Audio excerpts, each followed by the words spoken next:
Parce qu'on va un petit peu ouvrir les portes. On n'ouvre pas que les portes de la classe. On ouvre aussi les portes du village. Tout le monde va se retrouver dans une position nouvelle par rapport à l'éducation, par rapport aux enfants, par rapport à l'administration, par rapport à la hiérarchie des valeurs, par exemple. C'est vrai que ça inquiète un inspecteur de voir en somme que des enseignants font des choses d'eux-mêmes qui sont aussi valides que celles que lui pourra proposer. Donc ça remet en question sa propre valeur. Et ça, bon, ça devrait être positif. Mais on est aussi dans un monde où tout le monde, où tout est tellement hiérarchisé, où chacun a une place. Dès qu'on va bouger de sa place, eh bien on fait tout bouger. Est-ce que quelqu'un a quelque chose à dire? Ici, à Moussac, on préfère éviter les belles phrases à la mode sur la citoyenneté. Tout simplement, dès l'âge de 5 ans, on la pratique. On va faire un autre truc comme ça. Pas trop pareil. Et le fax, c'est toi qui te fax? Ouais, c'est moi. Je vais arranger ça là.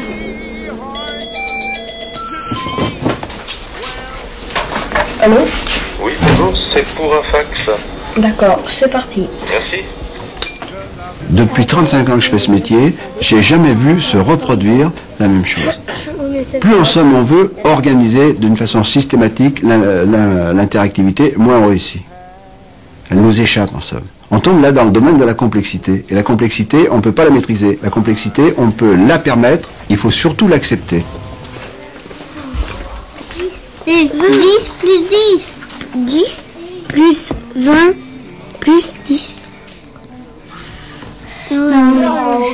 Plus le milieu est hétérogène, moins on a de violence. Parce que moins on a besoin d'écarter, de détruire ou de prendre la place de l'autre pour être, pour apparaître. Kevin, donc un petit, je ne sais plus pour quelle raison, avait un problème de carte. Il voulait situer, je crois, Moussac sur une carte, je ne sais plus pour quelle raison. Et les compétences de Kevin, au niveau de la lecture des cartes, du langage de la cartographie, eh bien, elles étaient très très faibles, en quelque sorte, voire inexistantes. Bien, dans la classe, il trouvera obligatoirement quelqu'un, il a trouvé un grand qui avait cette compétence. Ouais. Le plus amusant en quelque sorte, c'est que la compétence d'Arnaud au niveau de la cartographie, elle n'était pas très forte.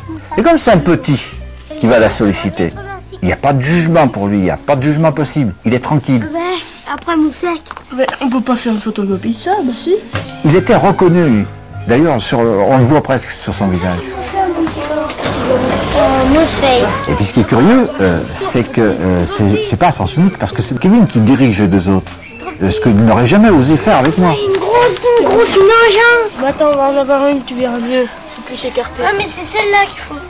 Et il y a un moment, il y a un renversement complet de la situation. Et cette fois, Arnaud et Marc, d'un seul coup, ils abandonnent plus ou moins Kevin et ils se mettent à approfondir. Ah oui, ils n'avaient pas compris quelque chose. Ils cherchent à aller plus loin dans leurs compétences pour pouvoir répondre à Kevin. Et cette interaction-là, c'est quelque chose de fabuleux. C'est comme ça que, aussi bien Kevin d'un côté que les deux grands de l'autre, ils vont progresser, avancer dans leurs compétences. Un milieu hétérogène, c'est quelque chose de fabuleux. Toujours poser la question, mais quand même, si on laisse les projets des enfants, si on laisse les enfants aller dans leurs projets personnels à eux, eh bien, ils ne vont pas rien apprendre. Et c'est complètement faux.